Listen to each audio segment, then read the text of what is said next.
ഒട്ടുമിക്ക തൊഴിൽ മേഖലകളും AI കീഴടക്കിക്കഴിഞ്ഞു. ഒരുപക്ഷെ ആരും പ്രതീക്ഷിക്കാത്ത മേഖലകളിൽ പോലും ഇനി AI എത്തുമെന്നാണ് റിപ്പോർട്ടുകൾ സൂചിപ്പിക്കുന്നത്. AI കാരണം തൊഴിൽ നഷ്ടപ്പെടാൻ സാധ്യതയുള്ള ചില മേഖലകൾ നോക്കാം. റോബോട്ടുകൾ ശസ്ത്രക്രിയയ്ക്ക് വരെ സഹായിക്കുന്ന കാലമാണിത്.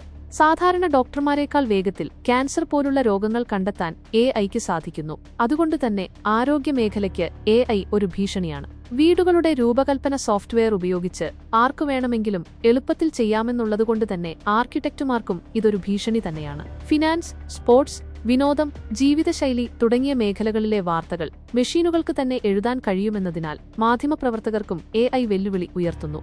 കണക്കുകൾ തയ്യാറാക്കൽ, ടാക്സ് റിട്ടേൺ, സ്റ്റോക്ക് വാങ്ങൽ, വിൽക്കൽ പോലുള്ള ഫിനാൻസ് ജോലികളും AI ഏറ്റെടുക്കാം. ഓരോ വിദ്യാർത്ഥിക്കും അനുയോജ്യമായ രീതിയിൽ അവരെ പഠിപ്പിക്കാൻ AIക്ക് സാധിക്കുമെന്നതിനാൽ ഇത് അധ്യാപകരുടെ ജോലിക്കും ഭീഷണിയായേക്കാം. ഇതെല്ലാം കൊണ്ടുതന്നെ AI ഏറ്റെടുക്കാൻ സാധ്യതയില്ലാത്ത മേഖലകൾ ഏതെന്ന് പ്രവചിക്കാൻ ബുദ്ധിമുട്ടാണ്.